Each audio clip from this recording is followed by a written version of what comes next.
Hello and welcome to filler pharm. So कैसे हैं सब लोग? आई होप सब ठीक होंगे। So good afternoon everyone. So welcome in today's class. So my name is Mudassir Amin. I am presenting here MCQ series regarding paper 1 UGC NET JRF. Okay. So हमारा target क्या रहता है? Top 20 MCQs daily on paper 1 teaching and research aptitude at 2 PM। हमारा mission क्या है? UGC NET JRF. So good afternoon everyone. आपको filler form से क्या क्या मिलता है? आपको फ्री क्लासेस मिलते हैं, फ्री नोट्स मिलते हैं ना, लाइव क्लास मिलता है, एमसीक्यूज और पीवाईक्यूज मिलते हैं, फ्री बुक्स का एक्सेस मिलता है ना। तो आप नोट्स कैसे डाउनलोड कर सकते हैं? आप इस वेबसाइट पे जाके www.ugc-net.com, यहाँ से आप नोट्स को डाउनलोड कर सकते हैं। ओके। ये फ्री क्लासेस है, इनका लाभ लीजिएगा। ओके। फिलर फॉर्म की एक एप्लीकेशन आती है फिलर फॉर्म के नाम से, उसको आप इंस्टॉल करो अपने मोबाइल में, वहां से भी आप मॉक टेस्ट और क्विज़ेस दे सकते हैं in free of cost. Okay. ये 2 PM का क्लास जो है एमसीक्यू क्लास रिगार्डिंग पेपर 1, इसको आप मिस मत कीजिएगा। अगर आपने मिस किया इसको तो आपने बहुत कुछ खो दिया।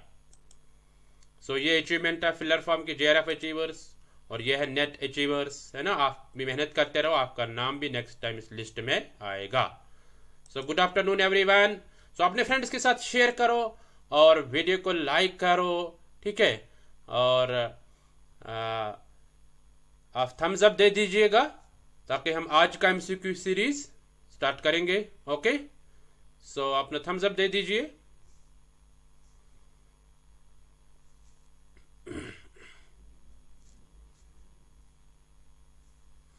ओके। सो शेयर करो अपने फ्रेंड्स के साथ, ठीक है। और वेट करते हैं थोड़ा सा। चलो, तो let us begin our today's MCQ series. So let's get started. So let's start our today's MCQ series. तो ये रहा आपके स्क्रीन पर क्वेश्चन नंबर 1, इसको पढ़ो और आंसर करो। Which of the following are the characteristics of research? Easy question है, ठीक है। इनमें से रिसर्च का कौन सा कैरेक्टरिस्टिक है, ठीक है। हाँ, विच ऑफ द फॉलोइंग कौन कौन इसमें रिसर्च का कैरेक्टरिस्टिक है? First, it is scientific research to investigate. It produces theories and notions. It pushes the boundaries of knowledge. It cannot be put into action right away. ठीक है। Code first third fourth, B second third fourth, C first second third, D first second third fourth. आप choose करो इसमें से क्या आएगा। Okay. Yes, सब answer करो, सबको आंसर आना चाहिए। वेरी गुड, तुरंत आंसर करो सब।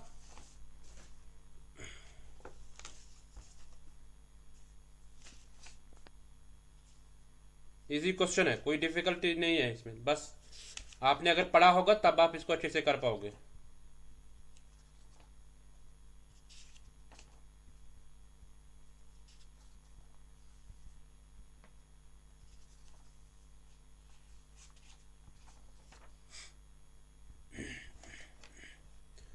देखते हैं इसका आंसर क्या होगा। ये रहा आपके स्क्रीन पे इसका answer, D part, first second third fourth. सब आ जाएंगे इसके कैरेक्टरिस्टिक्स, ठीक है। किसके? रिसर्च के। देखो पहला ही है, it is scientific to investigate, यानी जो भी रिसर्च स्टडी हम लेते हैं उसको हम इन्वेस्टिगेट करते हैं साइंटिफिक मेथड में, ठीक है, साइंटिफिक वे में। दूसरा, it produces theories and notions, तो जब भी हम रिसर्च करते हैं वहां से हमें थ्योरी निकल के आती है, ठीक है, ये प्रिंसिपल्स निकल के आते हैं। It pushes the boundaries of knowledge, ठीक है। तो इसका मतलब क्या है? It pushes the boundaries of knowledge, जो हमारा गोल होता है ना। तो हमारा गोल क्या होता है कि थ्योरी को डेवलप करना है ना। हाँ, तो इसीलिए हम इसको बोलते हैं it pushes the boundaries of knowledge, यानी यहाँ से नॉलेज डेवलप हो जाती है। It can not be put into action right away, है ना, ये भी इसका कैरेक्टरिस्टिक है। मतलब ये डायरेक्टली हमें सोल्यूशन नहीं देता है। It can not be put in action right away, यानी डायरेक्टली हम सोल्यूशन नहीं देता है प्रॉब्लम का, ठीक है। इसमें जो कंक्लूजन्स आते हैं वो मतलब धीरे धीरे आ जाते हैं ना। हाँ, ये ध्यान में रखना। ये था इसका आंसर। चलते हैं नेक्स्ट क्वेश्चन पे। ये आपके स्क्रीन में क्वेश्चन नंबर 2, इसको पढ़ो और आंसर करो। Which research uses principles developed via fundamental research to better understanding challenges, ठीक है।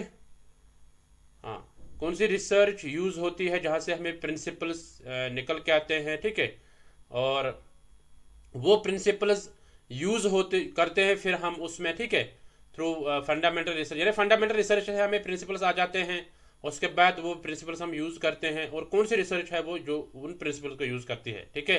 A historical research, B descriptive research, C mixed research, D applied research. यानी जो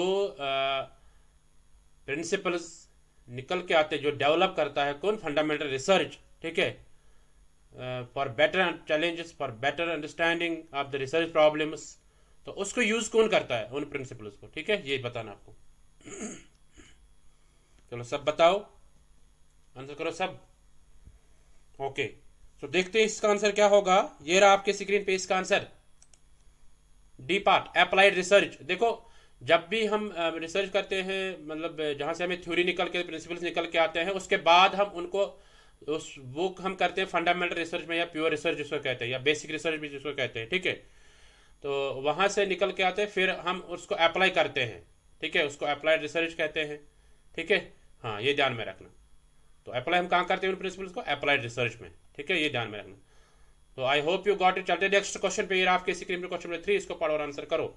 which type of research is non numerical and non descriptive? कौन सी research है इसमें जो non numerical है, जिसमें हम न्यूमेरिकल्स नहीं लेते हैं, या नॉन डिस्क्रिप्टिव है, ठीक है। हाँ, A quantitative research, B qualitative research, C both A and B, D descriptive research. सब आंसर करो।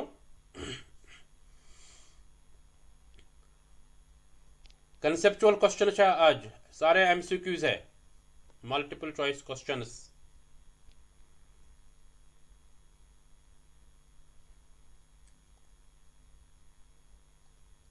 वेरी गुड, ऐसे आंसर करो, बहुत अच्छा।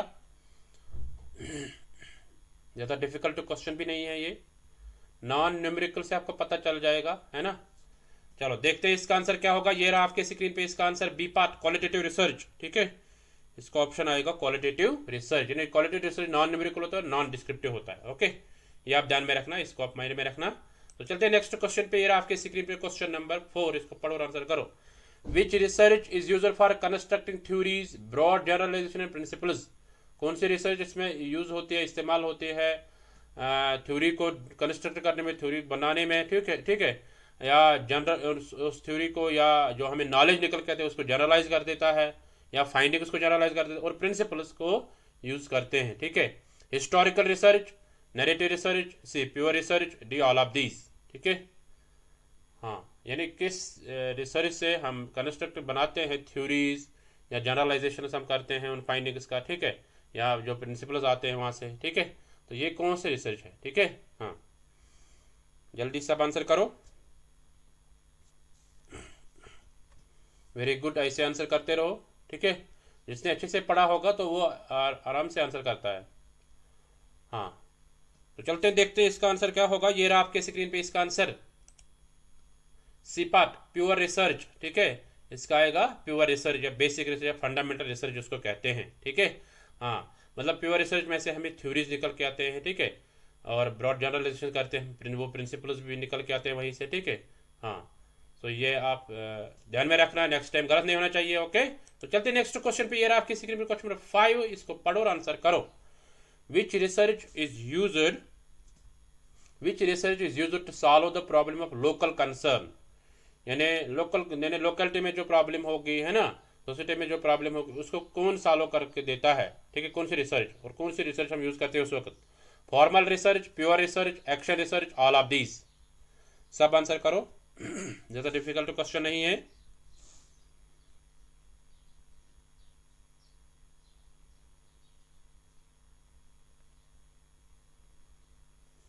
चलो देखते हैं इसका आंसर क्या होगा। ये रहा आपके स्क्रीन पे इसका आंसर, सी पार्ट, ठीक है। हाँ, तुरंत आंसर करो सब। इसका आंसर आएगा C part, action research, okay. ध्यान में रखना, जो भी लोकल कंसर्न होगा, जो भी प्रॉब्लम होगी, यानी जिसका सोल्यूशन निकालना होगा, ठीक है, लोकल कंसर्न में, लोकल सोसाइटी में, ठीक है, या स्कूल में, है ना, कॉलेज में, जो भी प्रॉब्लम्स हो जाएंगी, तो उनका अगर हमें सोल्यूशन निकालना होगा तो उस पर हम करेंगे एक्शन रिसर्च, ओके। हाँ, so C part is the correct answer. So चलते नेक्स्ट क्वेश्चन पे। ये रहा आपके स्क्रीन पे क्वेश्चन नंबर 6, इसको पढ़ो और आंसर करो। Which of the following are the commonalities of qualitative research. ठीक है, कॉमनलिटीज कौन से हैं क्वालिटेटिव रिसर्च के? A generalization only context dependent, B a quest for knowledge and discovery, C inductive data analysis, D all of the above. चलो सब answer करो, थोड़ा सा वेट करते हैं, सब आंसर करो। Very good, yes. सो थोड़ा सा क्वेश्चन को देखो पहले, क्वेश्चन क्या कहता है। ठीक है, हाँ, कॉमनलिटीज ऑफ क्वालिटेटिव रिसर्च कहता है। ठीक है, ये बताना है आपको, कॉमन क्या रहता है क्वालिटेटिव रिसर्च में। ठीक है, हाँ। तो देखते हैं इसका आंसर क्या होगा। ये रहा आपके स्क्रीन पे इसका answer, D part, all of the above, ये सारे तीनों, A B C D, A B C. Generalization हम कर देखते हैं कि इन्हें जो कंटेक्स्ट डिपेंडेंट होता है। ठीक है, क्वालिटेटिव रिसर्च ज़्यादा कंटेक्स्ट पे ज़्यादा डिपेंडेंट होता है। ठीक है, हाँ। इसमें नॉलेज और नॉलेज निकल के आता है। ठीक है, हाँ, नॉलेज और डिस्कवरी इस पे ज़्यादा इसकी थर्स्ट होती है। ठीक है, हाँ। तो इसमें इंडक्टिव डेटा एनालिसिस होता है, पहले हम एग्जाम्पल देते हैं, फिर हम रूल, फिर हमारे प्रिंसिपल्स निकल के आते हैं। ठीक है, ये याद में रखना, यानी एग्जाम्पल टू रूल हम चलते हैं इसमें, inductive data analysis. So all of these three are the commonalities of qualitative research. तो चलते हैं नेक्स्ट क्वेश्चन पे। ये आपके स्क्रीन पे क्वेश्चन नंबर 7, इसको पढ़ो और आंसर करो। Searching for and retrieving information and evidence from historical records is known as, यानी जब हम सर्च करते हैं, कुछ इंफॉर्मेशन हासिल करते हैं, कुछ इंफॉर्मेशन, ठीक है, and evidence from historical records से, ठीक है, तो उसको क्या कहते हैं? Case study, B a cohort study, C participatory research, D archival research. चलो सब आंसर करो, हिंदी वाले भी पढ़ो। ये ए है, ये बी है ना, ये सी है, ये डी है ना।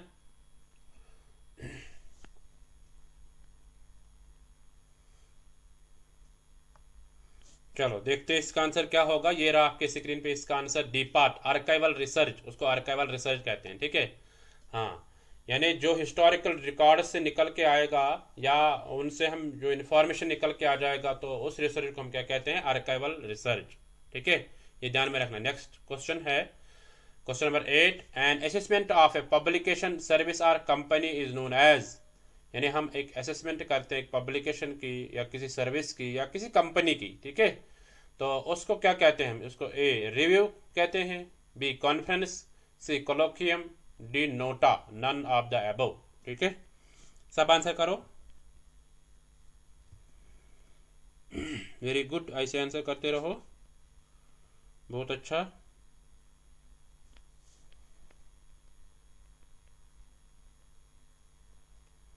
यानी जब हम किसी पब्लिकेशन को पढ़ते हैं, उसमें से निकाल के लाते हैं कि इसने क्या क्या लिखा है ना, उसका असेसमेंट करते हैं कि गलत कहाँ ठीक कहाँ है ना, हाँ, या किसी सर्विस का या किसी कंपनी का। ठीक है, उनका असेसमेंट जब हम करते हैं तो उसको क्या कहते हैं? चलो देखते हैं इसका आंसर क्या होगा। ये रहा आपके स्क्रीन पे इसका आंसर, ए पार्ट, रिव्यू।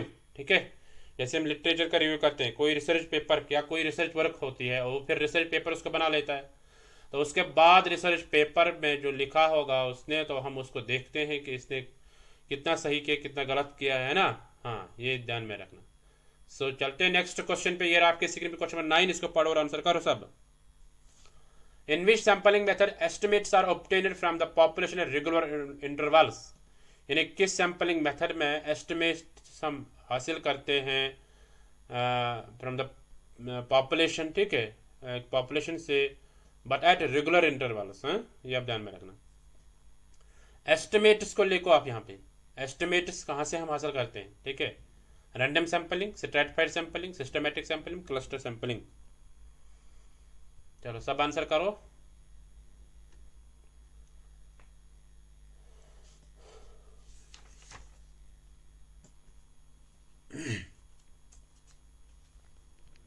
बहुत अच्छा, ऐसे आंसर करो सब।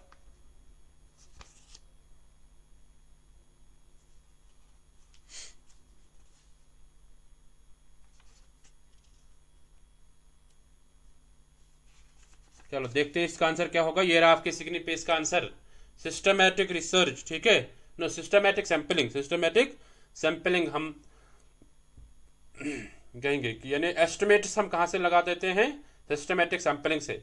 यानी हम हर एक ग्रुप से एक एक लेते हैं, ठीक है। ये भी हम कह सकते हैं, फॉर एग्जांपल हम 9th क्लास के सेक्शन ए से हम एक ले लेंगे, ठीक है, बी सेक्शन से दूसरा ले लेंगे, ठीक है। यानी एस्टिमेट्स हम या एक सेक्शन से दो लेंगे, दूसरे सेक्शन से, या ग्रुप हम बना लेंगे सेक्शन में। तो ऐसे हम मतलब हम उसको बोलते हैं केथ एलिमेंट, ठीक है, केथ एलिमेंट उसको बोलते हैं, हाँ? ये हम सिस्टमैटिक सैंपलिंग में कहते हैं, यानी we take the kth element, okay, यानी एस्टिमेट करते हैं। तो चलते हैं नेक्स्ट क्वेश्चन पे। ये रहा आपके स्क्रीन पे क्वेश्चन नंबर 10, इसको पढ़ो और आंसर करो। Which sampling technique is used when some information from the sample is collected immediately and some later? यानी कुछ हम हासिल करते हैं कुछ data from the sample immediately यानी जल्दी, और कुछ बाद में, ठीक है। A multi stage sampling, B multi phase sampling, C area sampling, D stratified sampling. चलो सब आंसर करो। इजी क्वेश्चन है, बट अगर आपने पढ़ा होगा तब इजी लगा, तब आपको इजी लगेगा, वरना तो डिफिकल्टी है ना। वैसे आपके ये यहाँ पे ये जो कंसेप्ट है वो क्रिस्टल क्लियर होते हैं ना, हाँ। सो देखते हैं इसका आंसर क्या होगा। ये रहा आपके स्क्रीन पे इसका answer, B part multi phase sampling, ठीक है। यानी वो सैंपलिंग जिसमें हम इंफॉर्मेशन लेते हैं सैंपल से, कुछ पहले इमिडिएटली हम लेते हैं, कुछ बाद में लेते हैं, ठीक है। तो उसको मल्टी फेज सैंपलिंग कहते हैं, ठीक है। यानी फेज वाइज में हम सैंपलिंग लेते हैं, ठीक है। एक दिन मैंने ले लिया सैंपल, फिर मैं दूसरे 4 दिन के बाद दोबारा जाता हूँ, फिर मैं दोबारा लेता हूँ, ठीक है। अब बोलेगा कोई स्ट्रेटिफाइड सैंपलिंग क्यों नहीं आता है। स्ट्रेटिफाइड मीन्स कि हम स्ट्रेटास में लेते हैं, अलग अलग, फॉर एग्जाम्पल टीचर से अलग, स्टूडेंट से अलग। यहाँ पे फेज वाइज हम लेते हैं, एक ही से लेते हैं बट फेज वाइज। यहाँ पे हम अलग अलग ग्रुप से लेते हैं, ठीक है। मल्टी स्टेज में स्टेज हम अलग अलग टेक्निक यूज़ करते हैं। फॉर एग्जाम्पल मैंने पहले रैंडम सैम्पलिंग टेक्निक यूज़ की, उसके बाद मैंने कोई और क्लस्टर सैम्पलिंग यूज़ की, फिर उसके बाद पर्पज सैम्पलिंग यूज़ की, ठीक है। यानी मल्टी स्टेज। एरिया मीन्स हम पर्टिकुलर एरिया चूज करते हैं, ठीक है। ये आप ध्यान में रखना, okay. So I hope you got it. चलते हैं नेक्स्ट क्वेश्चन पे। ये रहा आपके स्क्रीन पे क्वेश्चन नंबर 11, इसको पढ़ो और आंसर करो। In which sampling technique the proportion of levels or strata within the sample are purposefully established by the researcher? यानी इनमें से कौन सी सैम्पलिंग टेक्निक ऐसी है जहां हम प्रपोर्शन को लेते हैं या स्ट्रेटा को लेते हैं, बट उस स्ट्रेटा उस प्रपोर्शन को लेते हैं विद इन द सैंपल, यानी सैंपल के ही अंदर लेते हैं, ठीक है। Are purposefully established by the researcher, ठीक है। कौन सा है वो? Systematic sample, stratified sampling, cluster sampling, quota sampling. यानी सैंपल के अंदर ही हम लेते हैं कोई प्रपोर्शन या कोई स्ट्रेटा, ठीक है। हाँ, वो आपको बताना है। चलो सब बताओ। वेरी गुड, ऐसे आंसर करो, बहुत अच्छा।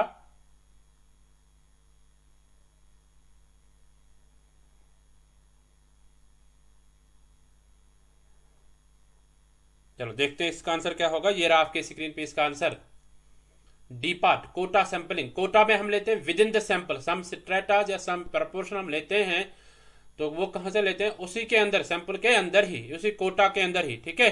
ये ध्यान में रखना आप, okay. So I hope you got it. चलते हैं नेक्स्ट क्वेश्चन पे। ये रहा आपके स्क्रीन पे क्वेश्चन नंबर 12, इसको पढ़ो और आंसर करो। ए theory based on observation and scientific study about how people learn. एक थ्योरी जिसकी बेस होती है क्या? ऑब्जर्वेशन एंड साइंटिफिक स्टडी, यानी ऑब्जर्व करते हैं हम, और साइंटिफिक स्टडी को हम लेते हैं कि लोग कैसे सीखते हैं, हाउ पीपल लर्न, लोग कैसे सीखते हैं, ठीक है। तो वो कौन सी थ्योरी है? ए कंस्ट्रक्टिविज्म, बी पैराडाइम, सी यूटिलिटेरियनिज्म, डी पॉजिटिविज्म। चलो सब आंसर करो। Very good.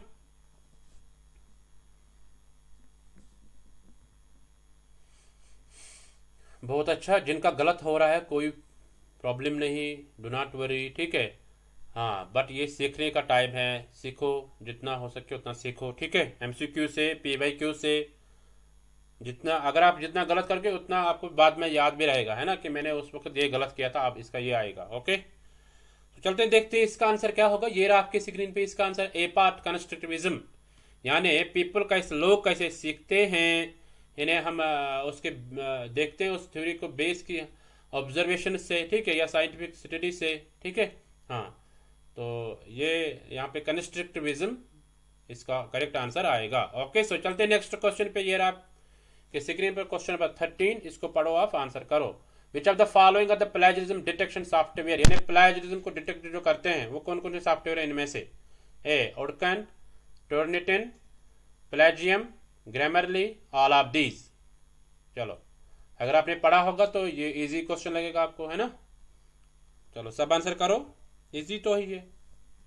इसमें कहते हैं कौन कौन सा इनमें प्लेजरिज्म को डिटेक्ट करता है, ठीक है। हाँ, कौन से प्लेजरिज्म का सॉफ्टवेयर है? ओरकंड है, टोर्निटन है, प्लेजियम है, ग्रामरली, ऑल ऑफ दीज। चलो सब आंसर करो, सबों को पार्टिसिपेशन होनी चाहिए। बहुत अच्छा, ऐसे क्वेश्चन पूछे जाते हैं एग्जाम में। ओके, तो चलते देखते हैं इसका आंसर क्या होगा। ये रहा आपके स्क्रीन पे इसका answer, E part, all of these, यानी सारे आ जाएंगे। उर्कन भी आएगा, टोर्निटिन, प्लेजियम, ग्रामरली। तो ये प्लेजरिज्म के सॉफ्टवेयर है, ठीक है। जिन्होंने अभी तक वीडियो को लाइक नहीं किया वो वीडियो को लाइक करो और अपने फ्रेंड्स के साथ शेयर करो, और जो चैनल पे नए हैं वो चैनल को सब्सक्राइब करो, ठीक है, और बेल को प्रेस करके रखो ताकि नेक्स्ट टाइम आपको नोटिफिकेशन मिल जाएगी। ओके, सो लाइक करो सब। चलते हैं नेक्स्ट क्वेश्चन पे फिर। चलो ऐसे लाइक करो। सो चलते हैं नेक्स्ट क्वेश्चन पे। ये आपके स्क्रीन पे क्वेश्चन नंबर 14, इसको पढ़ो और आंसर करो। When mean is greater than median and mode then sequence is, जब मीन होगा ज्यादा किससे? मीडियन और मोड से, तो उस वक्त सिक्वेंस क्या होगी? Positively secured, negatively secured, zero sequence, normally distributed. चलो सब आंसर करो।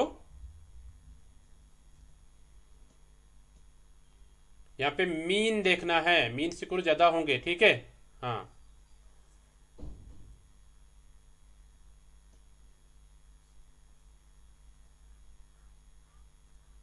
चलो देखते हैं इसका आंसर क्या होगा। ये रहा आपके स्क्रीन पे इसका answer, A part, positively secured, positively secure आएगा इसका, ठीक है। उस वक्त जब मीन ज्यादा होगा तब पॉजिटिवली सिक्योर, जब मीन कम होगा तब उस नेगेटिवली सिक्योर आएगा, ठीक है। जब मीन होगा इक्वल टू मीडियन या मोर तब उसको नॉर्मली डिस्ट्रीब्यूट क्या कहेंगे हम? जीरो सिक्योरनेस, ठीक है। हाँ, ये ध्यान में रखना। चलो, नेगेटिवली होगा तब जब मीन कम होगा किससे? मीडियन या मोड से, ठीक है। Mean will be less than median and more than negatively secure, but यहाँ पे ग्रेटर देन है तब यहाँ पे पॉजिटिवली सिक्योर आएगा। ओके, तो चलते नेक्स्ट क्वेश्चन पे। यार आपके स्क्रीन पे क्वेश्चन नंबर 15, इसको पढ़ो और आंसर करो। Which of the following is not a non parametric test, इनमें से कौन सा नहीं है नॉन पैरामीट्रिक टेस्ट, ठीक है। नॉट ए, ये ध्यान में रखना। Mann Whitney test, B rank test, C ANOVA test, D chi square test. So सब आंसर करो, ये भी कोई डिफिकल्ट क्वेश्चन नहीं है। नॉन पैरामीट्रिक टेस्ट इनमें से कौन सा नहीं है? Not a.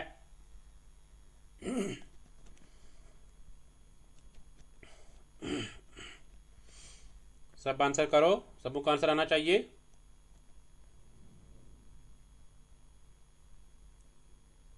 चलो देखते हैं इसका आंसर क्या होगा। ये रहा आपके स्क्रीन पे इसका answer, C part, ANOVA test. जो एनोवा टेस्ट है ये है पैरामीट्रिक टेस्ट, टी टेस्ट जो है ना, तो मीन, मीडियन, स्टैंडर्ड डेविएशन, तो ये सारे हैं क्या? पैरामीट्रिक टेस्ट, ठीक है।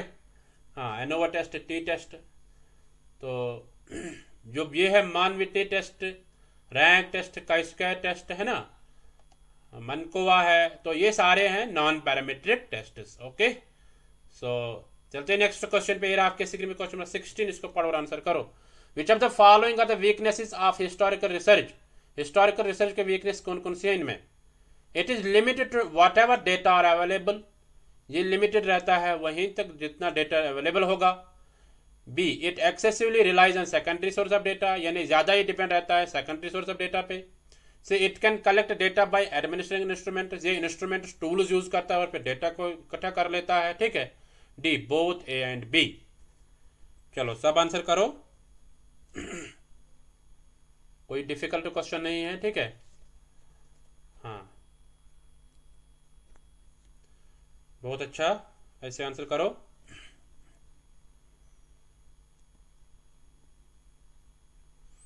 सबकी पार्टिसिपेशन होनी चाहिए, सब आंसर करो, तुरंत आंसर करो। क्वेश्चन देख के ही आंसर आना चाहिए, क्योंकि आपने इतना पढ़ा है ना, 3 भी पढ़ा है, पिछले एमसीक्यूज भी पढ़े हैं, है ना। जिसने पिछले एमसीक्यूज अभी देखे नहीं है वो देखो, ठीक है। हाँ तो देखते हैं इसका आंसर क्या होगा। ये रहा आपके स्क्रीन पे इसका answer, D part, both A and B. देखो ये लिमिटेड रहता है जो जितना डेटा अवेलेबल होगा, और दूसरा ये ज़्यादा सेकेंडरी डेटा पे होता है, मतलब डिपेंडेंट। और ये इसमें हम इंस्ट्रूमेंट यूज नहीं करते हैं। देखो अगर यहाँ पे लिखा होता इट कैन नॉट कलेक्ट, तब तो सारे आ जाएंगे, बट ये कहता है it can collect data bye administrative instrument. तो यहाँ पे हम कहेंगे कि यानी ये वाला ऑप्शन इसका नहीं आएगा, ठीक है। It can collect data bye administrative instrument, इसमें इंस्ट्रूमेंट यूज ही नहीं करते हैं, किसमें, हिस्टोरिकल रिसर्च में। ओके सो चलते हैं नेक्स्ट क्वेश्चन पे। ये रहा आपके स्क्रीन पे क्वेश्चन 17, इसको पढ़ो और आंसर करो। वेरी इजी क्वेश्चन है। Who coined the F test, F test किसने दे दिया है, जिसको एनोवा भी कहते हैं, ठीक है। हाँ, पियाजे, कर्ट लेविन, हल, जॉर्ज डब्ल्यू सेनेडेकर, जॉर्ज डब्ल्यू सेनेडेकर, ठीक है। हाँ चलो सब आंसर करो। यहां पे आपको एक बड़ा कंफ्यूजन दूर हो जाएगा, ठीक है। ओके पहले आप आंसर करो सब। एफ टेस्ट किसने मतलब पहले यूज दिया है, ठीक है। हाँ यानी ये नाम किसने दे दिया। चलो देखते हैं इसका आंसर क्या होगा। ये रहा आपके स्क्रीन पे इसका आंसर, सॉरी इसका आएगा डी पार्ट, जॉर्ज डब्ल्यू सेनेडेकर। इसको आप करेक्ट करना है, ठीक है। हाँ ये नहीं आएगा इसमें, इसमें आएगा डी पार्ट, डी जो है जॉर्ज डब्ल्यू सेनेडेकर, ठीक है। ये ध्यान में रखना। हाँ एफ टेस्ट को यानी पहले नाम दिया है एफ टेस्ट का जॉर्ज डब्ल्यू सेनेडेकर ने, ठीक है। ये आप ध्यान में रखना, इसको आप करेक्ट करना यहाँ पे, ठीक है। सो जो एफ टेस्ट है इसको दिया पहले जॉर्ज डब्ल्यू सेनेडेकर ने, किसके ऑनर में दे दिया है, सर रोनाल्ड ए फिशर। तो जो सर रोनाल्ड ए फिशर था ये पहला बन गया वो जिसने यूज किया है किसको, एफ टेस्ट को, ठीक है। मगर नाम किसने दे दिया, जॉर्ज डब्ल्यू सेनेडेकर ने, ठीक है। ये ध्यान में रखना। एफ टेस्ट जो हम इस्तेमाल करते हैं डिफरेंट पर्पजेस के लिए, है ना। इसमें हम कंपैरिजन करते हैं 2 वेरिएबल्स को, इसमें हम मोर देन 2 वेरिएबल्स को भी कंपेयर करते हैं, ठीक है।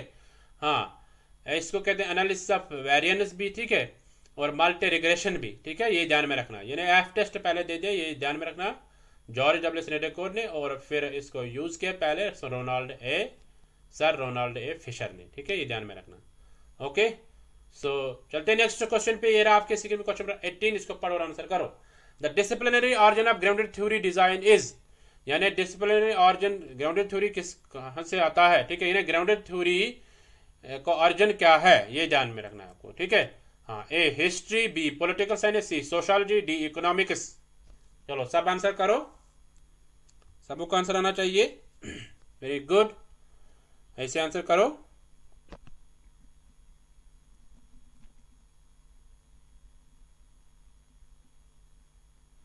बहुत अच्छा। देखो कंसेप्चुअल क्वेश्चन है ना, और क्वालिटेटिव रिसर्च से आते हैं क्वेश्चन। अब आपके सिलेबस में नहीं है बट क्वेश्चन आ जाते हैं इसमें से, ठीक है। ओके सो देखते हैं इसका आंसर क्या होगा। ये रहा आपके स्क्रीन पे इसका आंसर, सी पार्ट सोशियोलॉजी, यानी ग्राउंडेड थ्योरी का ओरिजिन कहां से आता है, सोशियोलॉजी से, ठीक है। ये ध्यान में रखना। तो चलते हैं नेक्स्ट क्वेश्चन। ये रहा आपके स्क्रीन पे क्वेश्चन नंबर 19, इसको पढ़ो और आंसर करो। Who was a pioneer in using case study methods in the field of psychiatry to treat his psycho neurotic patients, यानी कौन सा वो है जो केस स्टडी करता था, ठीक है। केस स्टडी मेथड यूज करता था किस फील्ड में, साइकेट्री फील्ड में, और फिर वो वहां पे किन पेशेंट्स का ट्रीटमेंट करता था, साइकोन्यूरोटिक पेशेंट जो थे उनका वो ट्रीटमेंट करता था, बट वो केस स्टडी मान के चलता था, ठीक है। एक एक बंदे को करता था, ठीक है। तो वो कौन था, ए Kurt Lewin, B Isaac, C Titchener, D यहाँ पे सिगमंड फ्राइड। ये है डी है, सॉरी, ठीक है। इसको डी मान के चलो, ठीक है। इसको मैं यहाँ पे रखूंगा कर्जर, इसको डी मान के चलो। ओके यस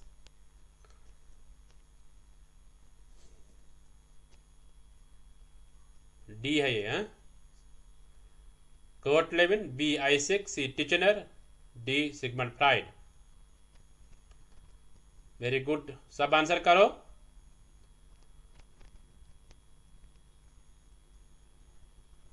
चलो देखते हैं इसका आंसर क्या होगा। ये रहा आपके स्क्रीन पे इसका आंसर, डी पार्ट है ना, सिगमंड फ्राइड। ये डी पार्ट सिगमंड फ्राइड इसका आंसर है, ठीक है। हाँ ये ध्यान में रखना। तो चलते हैं नेक्स्ट क्वेश्चन पे। आज का लास्ट एमसीक्यू सीरीज एमसीक्यू है, ठीक है।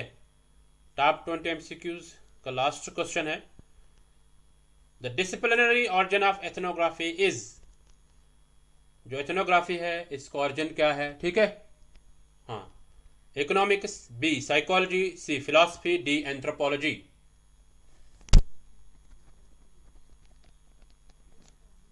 तो सब आंसर करो।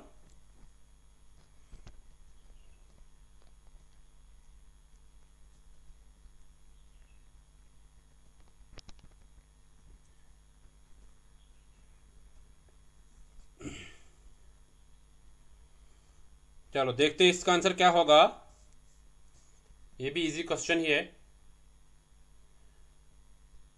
देखते हैं इसका आंसर क्या होगा। ये रहा आपके स्क्रीन पे इसका answer, D part anthropology. Anthropology तो से मतलब इसका डिसिप्लिनरी ब्रांच है किसका, एथनोग्राफी का। कल्चर या कल्चर शेयरिंग ग्रुप्स की स्टडी जो करता है एथनोग्राफी, तो इसकी ऑरिजिन क्या है, anthropology. Okay, so thank you everyone. So आप कैसे नोटिस कैसे डाउनलोड कर सकते हैं, आप इस वेबसाइट पे जाओ और यहाँ से आप नोटिस डाउनलोड कर सकते हैं। सो फिलर फॉर्म की एक एप्लीकेशन आती है, उसको भी आप इंस्टॉल करो, वहाँ से आप मॉक टेस्ट क्विज़ दे सकते हैं।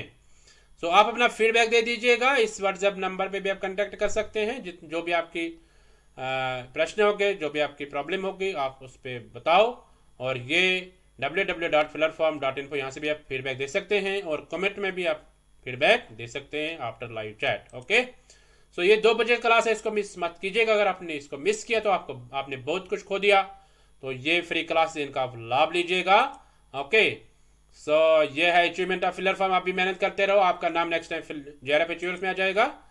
सो ये कुछ क्विज होती है बीच बीच में, तो जब ये क्विज होगी वेबसाइट पे तो इसको आप दे दो। ओके, हाँ। सो आपका कोई प्रश्न होगा आप उसको बोलो, आप उसको राइट डाउन करो कमेंट में, तो इसको हम एड्रेस करेंगे, ठीक है। Okay, so thank you everyone. मिलते हैं नेक्स्ट टाइम पे, नेक्स्ट एमसीक्यू सीरीज में नए एमसीक्यूज जो होंगे। तब तक के लिए bye bye, take care. Okay, yes. So इस वीडियो को अपने फ्रेंड्स के साथ शेयर करो, जितना हो सके शेयर करो और लाइक भी करो, ठीक है। Okay, so thank you everyone, thank you, bye bye, take care.